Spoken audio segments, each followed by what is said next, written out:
Greetings, everyone. Mario Blandini here, the founder of Resolve Networks and the host of the Comeback Podcast, where we share hopeful thoughts and perspectives on the good deeds of everyday people. It's our mission here to prove something really simple, that good is more than charity. And when we're united by a shared purpose and we are engaged by it, I really believe it's everyday people who will make the decisive difference in achieving a greater good, because we're stronger together. And with that, I hope that the good deeds that we do as volunteers will play a part in we ourselves reaching our highest potential. And talking about potential, I get a chance to talk with a brother of mine that, frankly, we didn't know each other until very recently, but he's most graciously offered his expertise in the area of maximizing the value and purpose of nonprofits. His name is Lukas Dwelly, my brother. How are you doing this morning, Lukas? Hey, I'm doing fantastic, Mario. It's great to be with you today to talk for a few minutes about the world we live in right now and how we're going to make it better. Heck yes, because we live in a hopeful world. At least that's what I'm talking about, because is there anywhere more abundant than the place we have here? And if we think about that, we're a country that can give $451 billion to charity every year. It might be a little lower in 2020, right? But we are a hopeful country. And for me, I found my hope in the Marine Corps. So you too. I mean, you're one of those first Persian Gulf conflict 1990s Marines, right? Yeah, interesting story. I graduated on a Friday night, left Monday morning for the Marine Corps. Never been on a plane, never been out of state. And 3 days later, I'm on those yellow footprints, as we all remember, standing loud and proud and taking inventory of my life very quickly. It's a culture shock, but outside of my faith, I think those 4 years in the Marine Corps have brought me a great deal of success in life and set the foundation for a very hopeful life, Mario. Indeed. So I say God, country, Corps, and family. These days, probably families above the Corps, but nonetheless in there. And your journey didn't end. I actually had an opportunity to seek a commission and I turned it down. I went and became a computer dude who made more money, 3 times more than a sergeant made the day I left the base after 6 years of service. Yeah. But your service wasn't over, brother. Talk about that journey. So I did a deployment in the Marine Corps at the 24th MU and got to see the world. I mean, you're this hayseed and all of a sudden you're spending 30 days on and off in Italy and seeing the Persian Gulf, and you're in Bosnia and just all these different places. It was a unique experience for me. And in my mid-30s, I'd had a dear friend of mine just come back from Iraq. We were at his coming home party, and my wife at the time was just talking to me, said, "Lukas, you feel down. You seem down. What's on your mind?" And said I still felt like I had some gas left in the tank to go serve our country. And I knew I would never become a Marine Corps officer, the competitive nature of it. And there's not a reserve unit around here, or even a program that allows for Marine Reserve officers. So I did what I thought was best and decided to become a sailor, an officer. And Navy Intel is my profession. And it's the gold standard of all intel. And I'm grateful for it. So I've been doing that now 8 years. I've deployed twice, once to Africa and once to the Middle East, aboard the USS Truman, and still getting to see the world, still getting to do a lot of great things and serve our country all at the same time. Well, thank you, sir, for that. I'll call you Lukas for the audience because, hey, but as a Marine to another Marine, thank you, sir, for what you're doing. I want to be you when I grow up, that is, be an officer. But, hey, I'm a little too old now. I'm too old. I'm 48. But one of the things that I can do, and one of the things that this podcast is all about, is bringing stories of hope to people, because there's a lot of capacity for us to do good. And talk then not about your military service, which has had a lot of parts of its story, but talk about the story that led you to helping nonprofits. Because was that always in your plan? Did you come out saying, "Hey, I'm going to go help nonprofits reach their highest potential"? How did that happen? I lucked out getting an internship and being a job with a small nonprofit in Louisville created by a man by the name of Jim Patterson. And Mr. Patterson created Long John Silver's. Chi-Chi's is a restaurant icon in a lot of ways, and based out of Louisville, Kentucky. And School Choice Scholarship was the first nonprofit I worked for, Mario. And what we were doing is helping families with a hand up, not a handout, to be able to go to parochial schools, private schools, kids that like the DePaul School in Louisville, where kids just learn differently. So maybe it created an opportunity for a family, very low social economic family, to be able to have the opportunity to put their kids in a better program that would suit their needs. So I did that for a couple of years. I had a chance to go work for Senator McConnell when he in Louisville and did some really unique things there. And I saw how policy affected people and how programs done correctly can change the trajectory of lives. And so for the last 20 years, Mario, I've been in some sense of nonprofit, either raising money or building programs. And it's built me a really great life. And I realized at one point that while I was going to grad school, I've been to grad school a couple of times, that how do we go and apply business acumen, business principles to nonprofits? Because oftentimes you'll have individuals, Mario, as we both know, that are great program people. They see the world through a lens you and I just can't fathom. They want to help everyone. They want to feed the homeless. They want to help those who are stricken with HIV or cancer or what have you. But they just don't know how to run a nonprofit. And that's where we step in, and we've been able to do that. Now, I've had my own firm for 13 years, and we've been very successful helping with folks. But along the way, you make a lot of mistakes, Mario. And I think that's a part of this podcast is how do you make mistakes and come back from it stronger, better? You're we always say right. Bigger, faster, stronger. So that's probably my biggest selling point to potential clients is the fact that I've made the mistakes. Great mistakes. Yes. You want to do this? Let me talk to you about XYZ nonprofit that did this. It didn't go so well. And this is the reason why. Right. And it's been fun. It's been a very rewarding career. My girls have twin 12-year-old daughters that are very much involved in this. And so it's Admore. Their names are Addison and Morgan. So Addie and Mo. So that's the reason why we named it Admore. It kind of fits in. And it's hopefully we'll turn it over someday to them. All right, cool. So addmorllc.com is the sign for going to the website. And what I think that I want to talk about, we collectively believe the more good we do for the world through the power of philanthropy, the greater the world will be. Well, there's a lot of people who say that, and I found that, Lukas. They say it, but what does it really mean? Because to me, it means something different than a lot of nonprofits currently the way they operate. Going back to something you said is that they may be great leaders from the Vietnam era, 1970s, but the cheese has moved quite a bit in the last 50 years relative to how our digital lifestyle plays a role in how we spend our time. And I just think that if you can afford to spend 2,000 hours a year staring at your phone, making money, if you don't know the stats, watch the Social Dilemma on Netflix. We've got this thing where people don't really think about doing good every day. So what I'm hoping to dig in with you, now that you've shared your comeback story, is where is Admore going, and what are the things you've learned that you would tell all nonprofits they need to be aware of? Because certainly digital transformation is one of them, part of just getting up to the same tools that businesses use. But it's probably even more simple than that, right? Around having a strong purpose and really understanding how everything goes behind that. I'd love for you to unpack that for us. Well, it's changed over the last 20 years. I had the really great opportunity to work for Charities, which is a Shriner base. The guys with the hats and the tassels running around. And it was a great opportunity. They're Masons. They're good Freemason people. We love them. Yes. And I worked for them for a long time. And it was a really kind of if you're going to say an MBA without actually sitting down in a classroom, it was probably the best experience. The working man's MBA. Exactly. If I could prove ROI, Mario, they would allow me to do it within reason. So I'm going to give you an example here because I want to answer your question, but in 3 parts. Please. One is we were able to go out and I'm a big proponent of planned giving. I believe planned giving will change the trajectory of nonprofits in a way that most people do not realize because you create legacies, you create transformational gifts, you create the biggest impact. And and you can celebrate that individual during their lifetime if it's done correctly. So it was the old Crippled Children's Hospital down on Eastern Parkway in Louisville, Kentucky.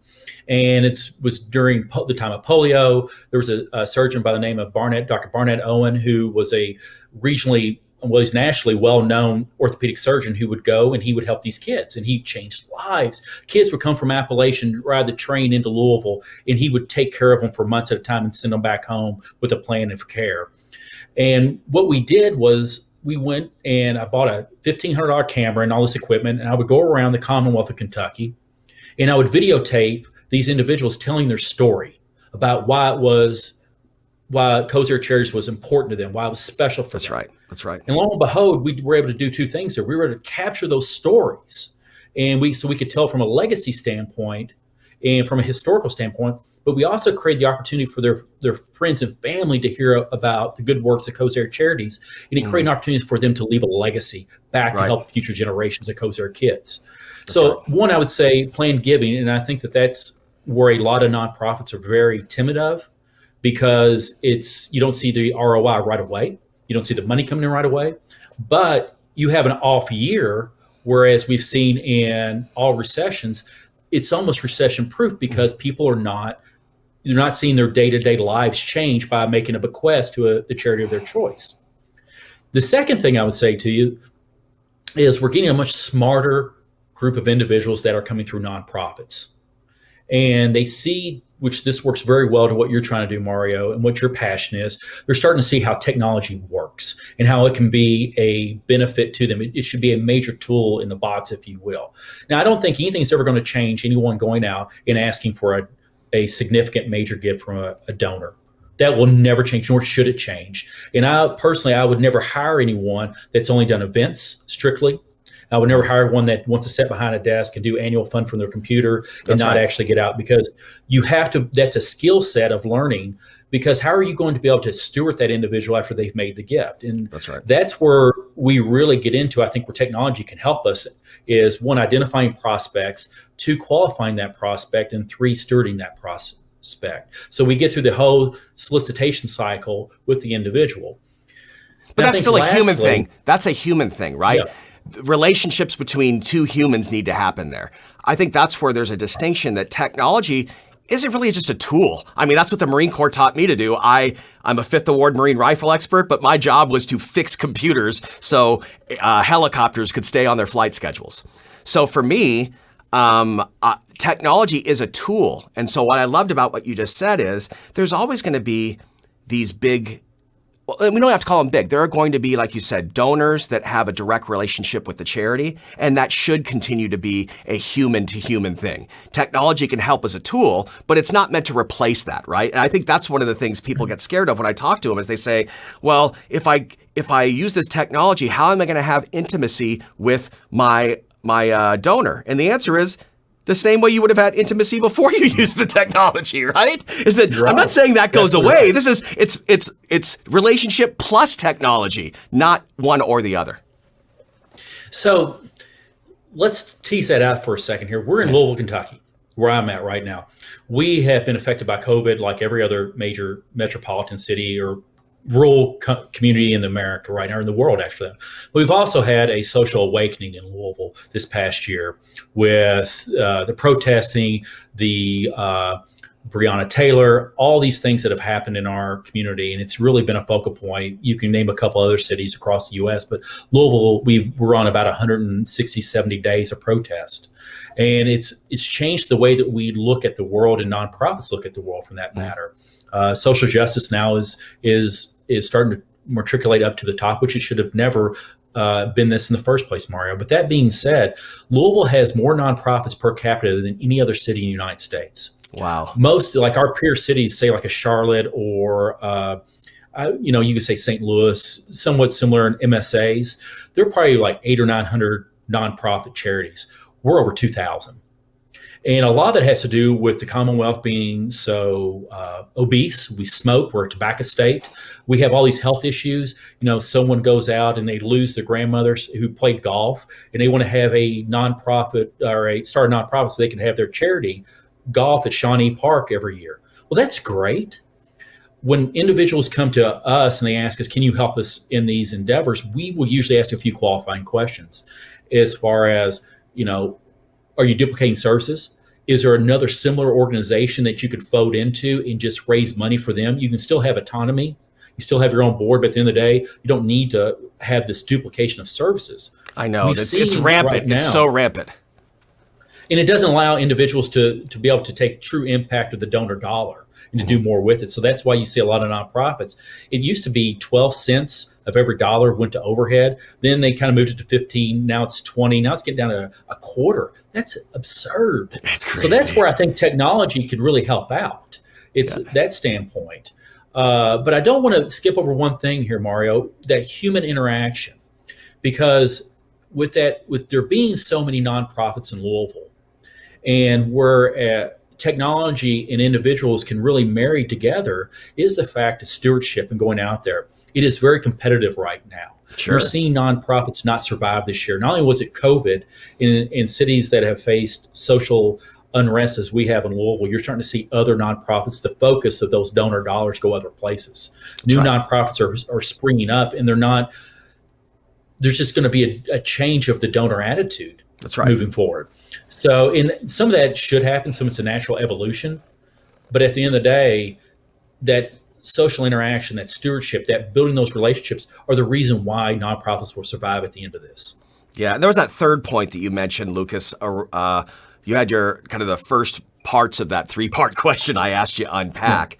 That your final piece then as to how the pandemic has changed the way nonprofits need to see themselves, because it all starts with this idea of purpose. I'm a big believer that nonprofits need to get back to basics. Like, you exist literally for one reason. And then if in the commercial world, Lucas, I spent decades, if I couldn't prove where every penny went from a marketing perspective and all the attribution it created and all the revenue it created and lifetime value and customer success, all those metrics, they paid me to make sure that I delivered world-class metrics. I just don't know if nonprofits are even thinking about that. And when I tell people where they should start, as a marketer, great, start with the basics. Like, literally, what are you supposed to do? What is it that you do differently? And then share the success of whatever that is and articulate it in a way that proves that you're taking the money and doing really good use of it. Because in my new world of fundraising, you actually have to show your score if you want to get any money. Whereas in the old days, today, you just have to tell a really good story. Both are valid, but mine is this new thing where people's marketing money is spent, not their philanthropy money. We know there's $450 billion of that. What about the trillion sitting over there in marketing? If we're going to use that to do good, we're going to have to keep score.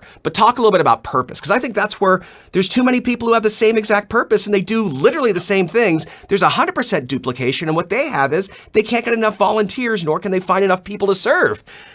It's like creating a solution to a problem that didn't. It's kind of like the market was almost backwards there, so to speak. I'd love your thoughts on that.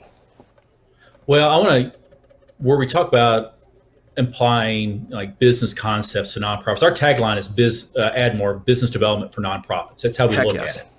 So I want to cite 2 authors here. One, Simon Sinek, Start with Why.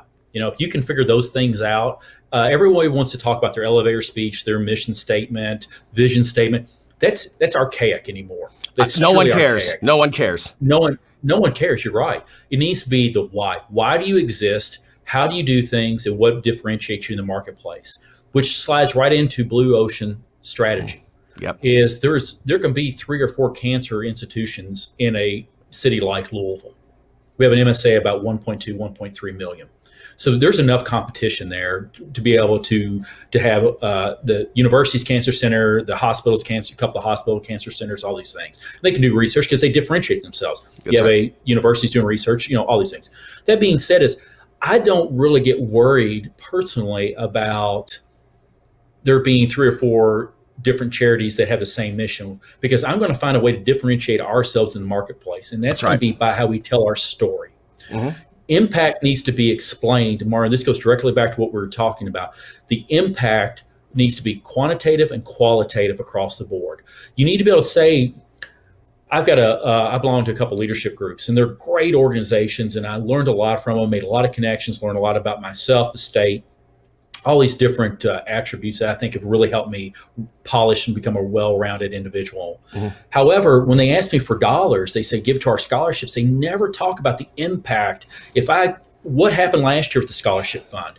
Give me a story of an individual. This changed the trajectory because they belong to a closed closet. They're an executive director of like Dress for Success. I don't know. Just use that as an example. Yeah. Talk about how those connections benefited this individual trying to help women have a professional appearance to get a job that changes the trajectory of their lives. Amen. That's correct. People don't understand that. Well, what's interesting is my wife, who is the one white knuckling it the most during our entrepreneurial adventure. Of course, right? I'm the one who sees it really clearly, like, wow, we could really go do something special here for her. She's the passenger and it's really stressful. But in her past life, when she was blessed to have her own business, and she used to give all of her clothes away to a place called the Career Closet. And what she would do is when someone went to the career closet and they picked her clothes out from the career closet, she would then have a peer counseling session with them to give them advice on how to crush the interview, how to be confident, how to go in there and do that. And to me, awesome. That's like the definition of doing something good. She was able to do it because it really was easy. She gave her clothes and then she gave some of her time. And I just don't know if we have good deeds mixed into our daily schedule the way we do. We certainly have read Instagram, we have play Candy Crush, we have watch Netflix, we have do your email. But where are people planning to do their good in their daily calendar? That's something that I've always wondered. If we could make it easy for them, people might actually do it. But before we get there, let me just talk from your perspective about nonprofits and the needs they have relative to raising donor dollars and engaging members, engaging volunteers, because they're both things that could benefit from technology. People think of, the only thing we want to talk about is how to make more money. How about how you can use volunteers more effectively to produce more impact with the same amount of money you were given? I think that's an opportunity that nonprofits also need to look at. What are your thoughts? I don't disagree, but I think it starts at the top, Mario, from a standpoint that you need to start with the board. The board needs to be diversified. It needs to represent your community. And when I say represent your community, when we go in and we do a board survey, we sit down, we look at are we racially, ethically, or do we have gender? And also, do we have industry?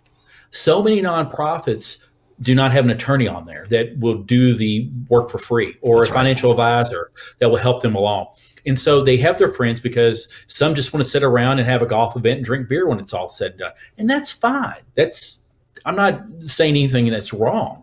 But if you're going to professionalize a nonprofit, it starts at the top of having the right individuals. So if you have that corporate leadership, you have that diversity of individuals that represent the entire community, plus you have corporate leadership there, that's where I think the opportunity is, Mario, with technology.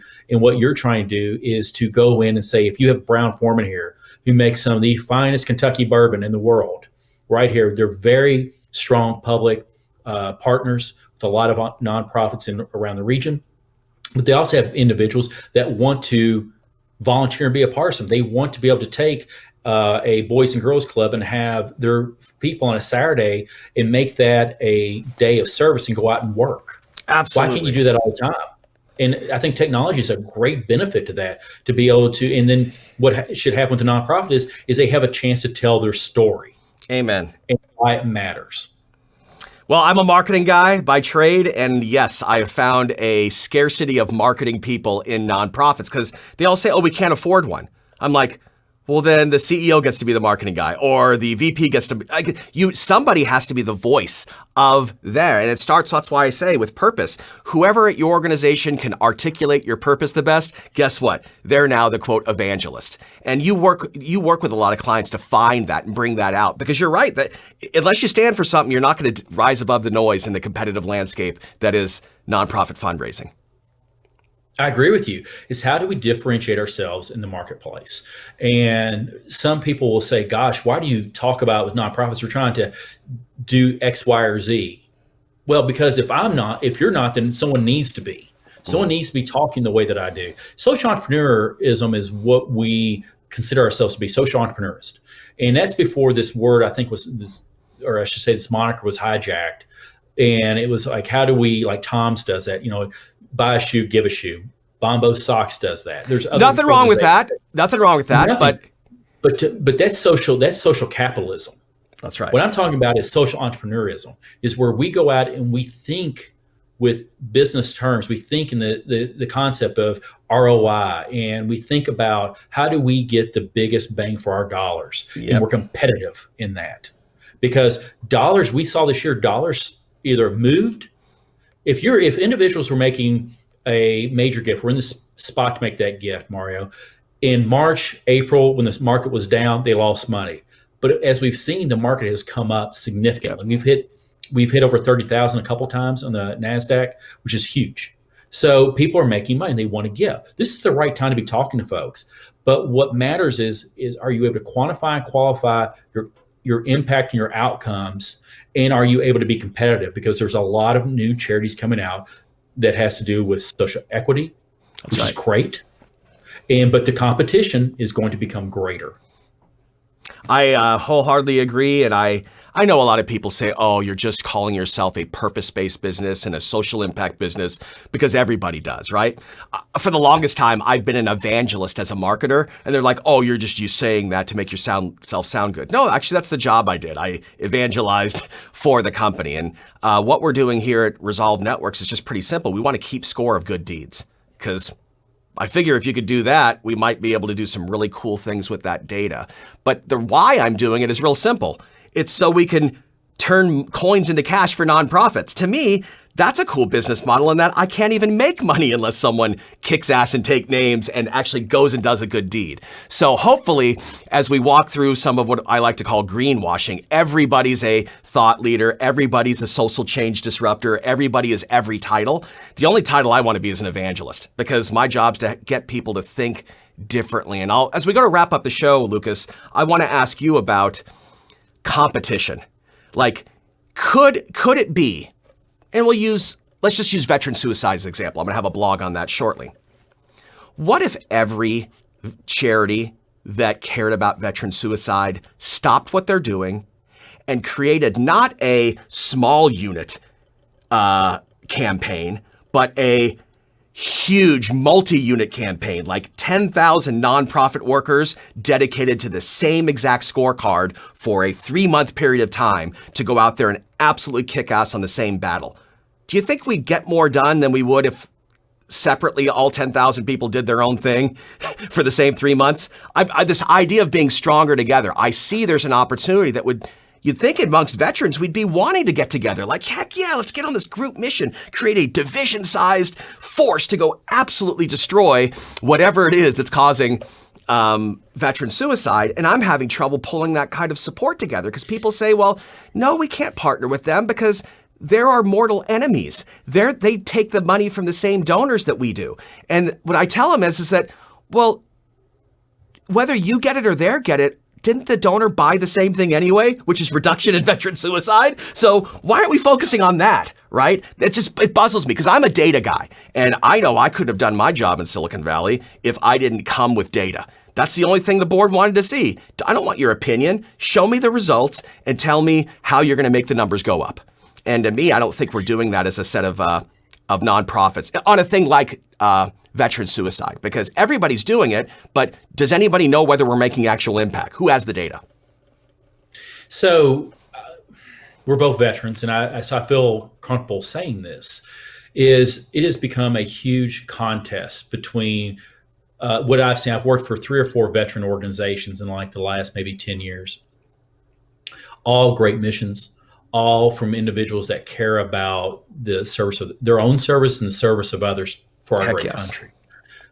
But it's been divisive in the sense of, you have some that are very Iraq driven, some are very Afghanistan driven, some are special forces, some were just ground pounders, some were Army centric, some are Navy centric. You're seeing this. We have created our own web of divide by the uniforms we wear. And in the Army, it's the patches, and it's across the board, and that I think is the biggest challenge right now.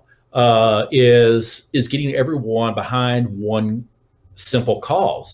And I think it has a lot to do with everyone coming back and trying to tell their story, writing books, all those things. I'm not being disrespectful towards that at all, Mario. Of course not. That's great that people want to do that, but we've somewhat become individualized and in our military services, which goes against everything we were taught. When you and I hit those yellow footprints at Parris Island, you know what? They came after me and they built me down. I didn't hear my first name for over 3 months. Yes, I thought my name was Maggot. Yeah. Well, I can't say what I thought my name was. So I'll go ahead and show it to the camera. I got a chance to meet Arlie Ermey's brother, who is obviously the most famous Marine in the history of Marines, right? Gunnery Sergeant Hartman, Arlie Ermey. And it was so cool and listening to him and his very good friend, Sergeant Major Gene Overstreet, he was the Marine Sergeant Major back in our day when we were first in. Sure, my time. Yeah, exactly. So getting a chance to meet some of those Marines, I've asked the same question, which is, do you think we should all be getting together for like a really big-ass regimental for good exercise? Or should we just everybody kind of do their own thing and have monthly board meetings and monthly meetings, and they argue about the bylaws and they argue about the frickin' minutes and the budget, and literally month and month and month goes by and literally nothing ever happened because no one's doing anything, right? And so I have this thought, Lukas, and I appreciate you being on to provide your hopeful thoughts and perspectives.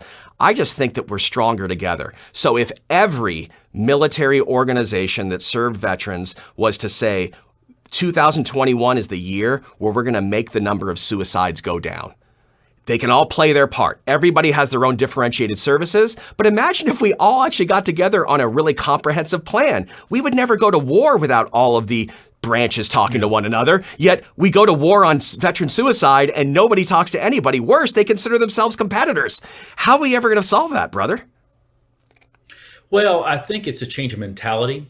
I think it's a change of where we're at right now. I think with this generation, Mario, which I am hopeful for, and especially through this pandemic, you drive everywhere and you'll say, just be kind to others. And there's a sense of kindness out here. There's this sense of it, we're all in this together, which I am grateful for.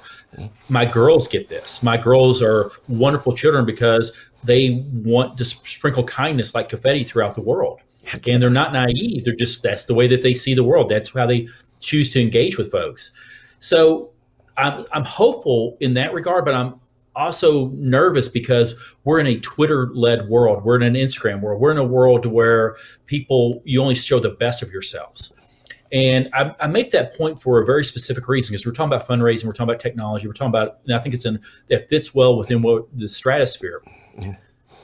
I think, though, we need to think of military organization coming here as a joint force, a purple force. Everything's joint right now. So better yet, it's joint with first responders. Everyone's doing it already, yes, brother. It's for veteran and first responder, whatever color that is, purple plus blue, violet. You're right. We are really all trying to do the same thing.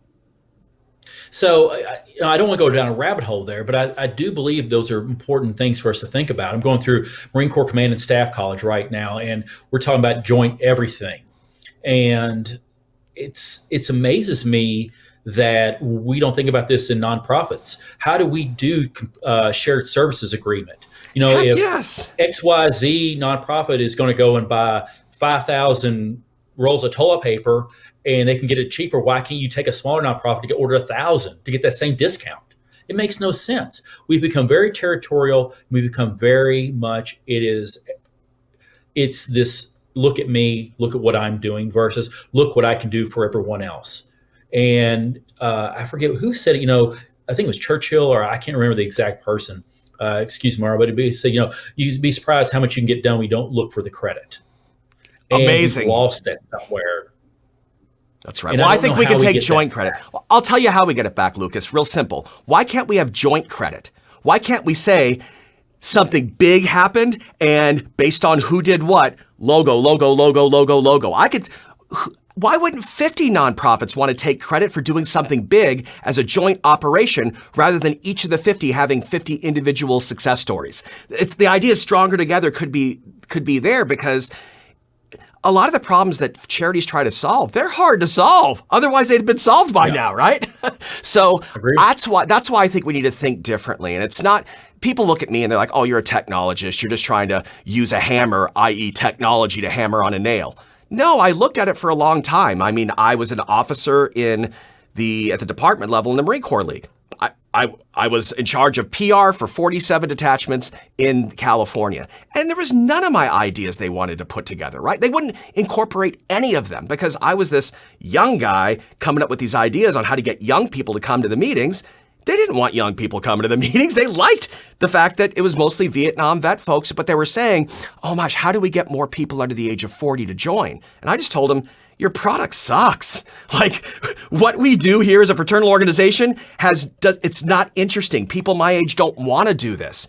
And so for me, I got to believe that we have to do things that are fun together. As we come out of a pandemic, what better way to attack some problems than to have every single nonprofit who have the same purpose really go and focus on doing something. So with that, I just want you to give me advice. I'm here trying to help nonprofits look differently at the problem as an opportunity to use data to make better decisions so that they can maximize the efficacy on how they put those resources to bear. You couldn't survive. You'd be fired in today's civilian world if you couldn't do this, yet nobody expects anyone who works at a nonprofit to have this capability. I think it's just it's standard business now, and it's gonna, data-driven decisions need to be a part of how nonprofits think. So I'll let you close out the show with your thoughts there, because I think it ties everything together. If we can agree on a set of data or a plan, a mission, and how we're gonna keep score, that's how we need to collaborate. Maybe what's missing is just the way we keep score. Because if we can agree on how we keep score, everybody gets credit. The scorekeeping is there, right? I think it's some of the way we're approaching this right now. Respectfully, keeping score is going to be difficult for some people to wrap their head around, Mario. The concept is golden. I think it's also, we need to have more individuals, younger individuals, populate through the ranks. We need to have more diversity in nonprofits. That is an outreach. So I think with those things, your concept, your idea, I'm a big believer, I'm a big fan. And I think we need to input it more, and we need to be able to use technology to our benefit. We do it now with how we send out communications to folks through MailChimp or Constant, that's pretty elementary, but still a lot of nonprofits were still using spreadsheets and sending out email. They're not thinking about how to leverage technologies out there. That's pretty affordable, actually, when you think about it. It's very affordable, especially with all these SaaS offerings. I mean, small businesses do it. A nonprofit is no different than a small business in the way it needs to approach its finances, right? I agree with you. And I think that's why we are in business, is to help them understand that they can still do their mission pretty daggone well. They can increase their revenue from year to year. And if I'm saying revenue versus donations, I don't use the word donation, because that's transactional. Amen. I use the word gift, investment, and revenue is what it is. If you're not profitable and you can't have as we look to go into 2021, then you shouldn't exist, because at the end of the day, you're a nonprofit. You are still a business. You just do not pay taxes, and your bylaws are a little bit differently, but you still have to register. I think the other piece of this, Mario, is a lot of people have ruined this for other folks. So you've been on the phone and you've received calls from the VFW or the Firefighters Association. Those guys have ruined it for a lot of folks who have new ideas. Because what happens is that group goes and says, you know what, XYZ nonprofit, I'm going to guarantee you $250,000, but I want your donor list, and I'm going to use your name, and I'm going to go out here and do this. Now, if that individual makes $500,000, you're still getting that $250,000. And what it's created is this sense of people are weary to adopt new ideas. That's right. But I think the more that we look at technology and getting what you are doing and a couple others are doing out there in different spaces, but that are around technology, that are around planned giving vehicles, I think we can change the way that people give. I think that we can change the way nonprofits are run. And I think we can change the world. Damn right. And it starts with people doing good deeds. And if you're looking for a good deed to go do, there are an infinite number of nonprofits that want you to go to them and help them do good deeds, right? And so with that, I'm a hopeful person, and I really appreciate you, Lukas, sharing your thoughts, not just your own comeback story, but how in your own life you've been able to stay on a trajectory of your highest potential, and the story of your daughters being just knowing that it's normal to help people is a really cool thing. I had to pull teeth with mine, trust me. She did her time and did those things. And later on, now that she's in college, she appreciates having done those things. But it's the type of thing that we can do as family members. I'm just hoping we have a little bit more hope in this world. So thank you again, Lukas, for your hopeful thoughts. From a brother I didn't know to somebody now who we may be friends for a long time. And I'll admit, I didn't ask for enough help. I didn't ask for enough friends. So you're part of my comeback story, brother. Thank you. I enjoyed my time with you today. Super, Lukas. Lukas Dwelly of Admore, ADDMORLLC.com. Fantastic resources for nonprofits who are looking to get the most out of their business. And it starts with some pretty basic business concepts, in that there are people who have this knowledge who can do these things. Maybe we take Lukas's advice, and more young people, more people my age, I'm 48 and I'm young, how about we take a bigger role in doing good for others and make it a part of our lives? Because we're here talking about hopeful thoughts and perspectives of good deeds of people. And as I always say at the top of every show, it really is the good deeds that we do that I hope help us ourselves reach our highest potential. And with that, I thank you for tuning into the Comeback Podcast, where we'll be bringing you even more content to a camera near you. Thanks again, folks. We'll see you next time.